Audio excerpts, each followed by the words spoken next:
In just 15 minutes, we're going to cover everything you need to know about Universal Studios Florida to jumpstart your trip to this mega park. From its state-of-the-art rides, to its innovative food offerings, to its up-and-coming attractions, and more. And you're getting this all today here on DFB Guide.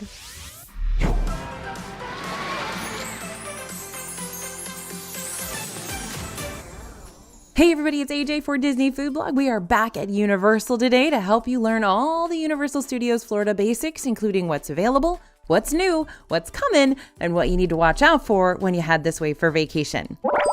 All right, so what does Universal Studios Florida actually consist of? Well, Universal Studios is only one of the world-class theme parks that make up the Universal Orlando property. This flagship park was originally designed to give you a look behind the scenes of film and television sets, kind of like the Universal Studios out in Hollywood, minus the detailed backlot tour. In Universal Studios Florida, you'll be able to walk through several different areas. Over in New York, you're going to find two major park attractions, Jimmy Fallon and the Race Through New York and the Revenge of the Mummy.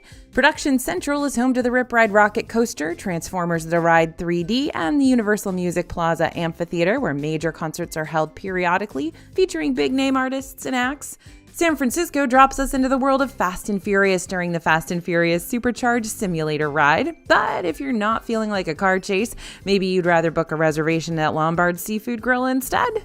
The Wizarding World of Harry Potter Diagon Alley gives muggles and wizards alike the chance to walk into this magical realm to purchase their own wand at Ollivander's, battle a dragon, and perhaps make a deposit over at Gringotts Bank, and indulge in a butterbeer ice cream or two or three.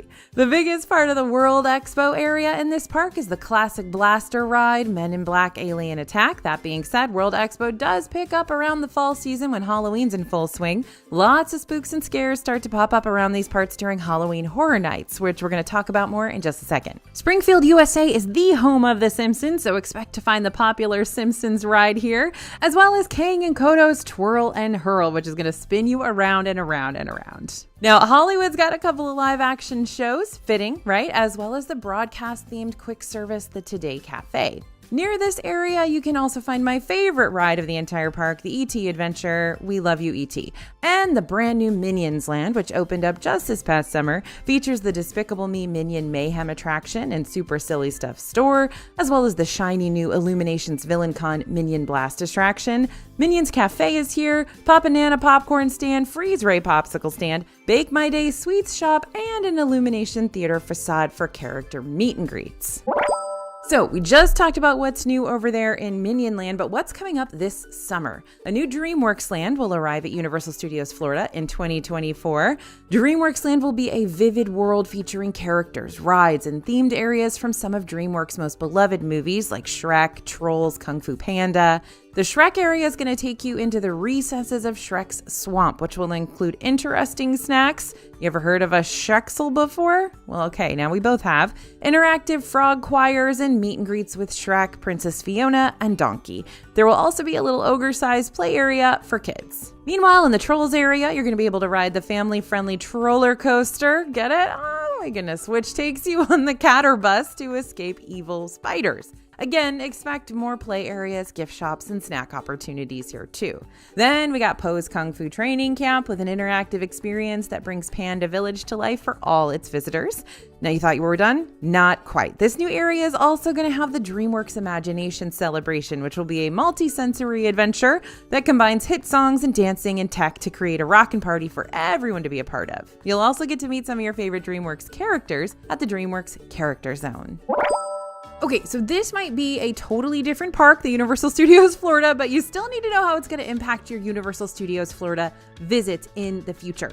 In 2025, Universal Orlando will be opening Epic Universe, which will more than double the size of Universal Orlando with a third park gate and new hotels, 3 of them, to stay in. The Epic Universe park will be made up of 5 themed lands: Celestial Park, Wizarding World of Harry Potter Ministry of Magic, Super Nintendo World, How to Train Your Dragon, Isle of Berk, and Dark Universe, aka an area filled with Universal movie monsters right out of those classic horror films that used to scare the pants right off you. Now, while Epic Universe is going to be part of the whole Universal Orlando area, it won't be attached to Universal Orlando's existing theme parks. It's going to be located closer to the Orange County Convention Center, about 2 miles from Universal Orlando Resort. To get to Epic Universe, you won't want to park at the main parking garages by Universal's other theme parks, which I'm going to talk more about later on. Instead, you'll want to drive directly to where the new park is going to be located. Universal's confirmed that there will be free transportation connecting the entire Universal Orlando Resort destination, which sounds like how Disney World takes you from park to park around their property. But we're going to make sure to let you know all the details once we hear more.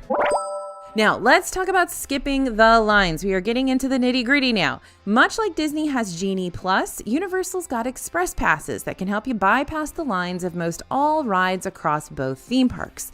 But here are some key things you need to know about this service before you commit to purchasing it. Let's rip the Band-Aid off first. The price tag is not pretty. Universal's Express Pass, which only lets you skip over the standby line of each ride once, ranges from $79.99 to $289.99 per person per day. Meanwhile, Universal Express Unlimited, which lets you skip over the standby lines as many times as you want, ranges from $109.99 to $319.99 per person per day. Now, the price depends on the day and time of year you'll be going, but even the lower end of the scale is way higher than Disney World's Genie Plus system. That being said, Express Passes, in our experience, seem to be much easier to use than the Genie Plus system. Instead of having to book a return time for each ride, you just walk up to the ride you want to skip the line for and you do it. As long as you have your Express Pass with you, you'll be good to enter into the Express Pass line. You also don't need to worry about the Express line selling out halfway through the day, unlike Genie Plus's system where certain lightning lanes are liable to book up solid on busier days. Just keep in mind that Express Passes work on every ride in Universal Studios Florida. Side note here, they don't work on every ride at Island of Adventure, just a heads up. But Express Passes are not always necessary if you're not planning on visiting during those peak season times, like spring break, for instance. That being said, if you're going to be staying at one of Universal's premier hotels, like Loews Royal Pacific, Loews Portofino Bay, and Hard Rock Hotel, you'll receive a major perk of free Universal Express Unlimited passes for everyone in your room. That's right, you can either pay out of pocket for an Express Unlimited pass for around $320, or you can stay in a premier hotel room and get unlimited Express Passes for the whole family for the same price per person. So I feel like the hotel room is the way to go. Yeah. Now, it's also worth noting that all the Universal hotels are also offering up complimentary transportation to the parks, either by shuttle or boat, though you can walk to the parks from these hotel locations too. It just takes 15-20 minutes. All Universal hotels also have the ability to let you into the Universal parks 1 hour before they open to the general public, thanks to the early admissions benefit. For hotel guests, this benefit isn't always available, so you'll want to check the Universal Orlando calendar online to see when you'll be able to use it. Also keep in mind that the entirety of the Universal parks will not open an hour early for you when this benefit is available. For studios, you'll typically only be able to access the Wizarding World section during early admission time. So just a quick side note, even though I know we only have 15 minutes, I think the Universal Express Passes are a really, really, really good deal, especially on those super busy days. And staying in the hotel and getting those passes for everyone in your room is an even better deal. So Genie Plus is cheaper, but there's also lots of people that buy it and that stuff sells out. I actually like the whole concept of paying a higher price point, but being able to ride everything without a hassle. The only way you get that at Disney is by paying thousands and thousands of dollars for a VIP tour. So I am happy to just pay, $250, $300 or whatever to get on every single ride I want to ride that day, period, with no line. Is that always the way to go? No, of course not. If your budget does not stretch to that, don't do it, obviously. But if you're planning ahead and you're saving for a couple of years for this trip, this is definitely something that I would slot into that budget if you can. Okay, fasten your seatbelts and pull down those safety harnesses, friends, because Universal Studios Florida is about to give you an adrenaline rush. The majority of Universal's rides can be placed in one of three categories: roller coaster, screen-based, or roller coaster and screen-based. Looking at you, Escape from Gringotts. Of course, there are a few rides here that break the mold. Shout out to my buddy E.T. again. But if you're a coaster or thrill rider enthusiast, then fantastic, because Universal Studios Florida is going to be right up your alley. But if you're traveling with younger kids or those with motion sickness sensitivities, then a forewarning for you, your ride options will be limited. It's a good idea to study up on height requirements for various attractions so your younger kids aren't disappointed during their park day if they're not yet tall enough to go on a ride. And bring those motion sickness meds if you are even the slightest bit inclined to motion sickness, because those back-to-back screen rides and coasters start to get to you. If you need them, you can also pick up single doses of over-the-counter medication at the park's first aid location located at Family Services near the Studio Audience Center by the park's entrance. 'Tis the season to go to Universal Studios Florida. So Universal Studios has its own way of celebrating holidays throughout the year. Toward the beginning of February and lasting until the beginning of April, Universal Studios Florida hosts Universal Mardi Gras International Flavors of Carnival, which features an incredibly themed tribute store, globally inspired food, and the can't-miss Mardi Gras parade. Totally family friendly, so don't worry about collecting as many beads as you can. In the fall, around the beginning of September until the end of October, Universal Studios Florida also hosts a separately ticketed event called Halloween Horror Nights, where you'll have to explore highly themed haunted houses and scare zones all night long. Well, at least until the event wraps up, which is usually around 2 a.m. So get ready for a long night of scares. 2 important things you need to know about Halloween Horror Nights. 1, this really isn't a kid-friendly event.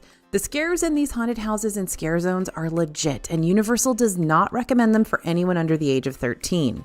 And 2, if you're visiting Universal Studios Florida on a night when this after-hours event is happening, the park will close as early as 5 p.m. to get ready for the event's kickoff at 6:30. So you may want to schedule your visit on a different day or invest in a park-to-park ticket so you can spend the remainder of your evening at Islands of Adventure instead. And if you're visiting this park around Christmas time, Universal Studios Florida also celebrates the holiday season with their very own holiday parade featuring Macy's. So yeah, this is basically a mini version of the Macy's Thanksgiving Day Parade, minus all of the New York City traffic. So how are we doing on time? Still good? Awesome. Then I have just enough time to throw this QR code up on the screen, let you know that I've got a free Universal Orlando quick guide that you can download if you're looking for these basic tips, plus recommendations, full ride guides, and itinerary suggestions. It'll all be in the palm of your hand.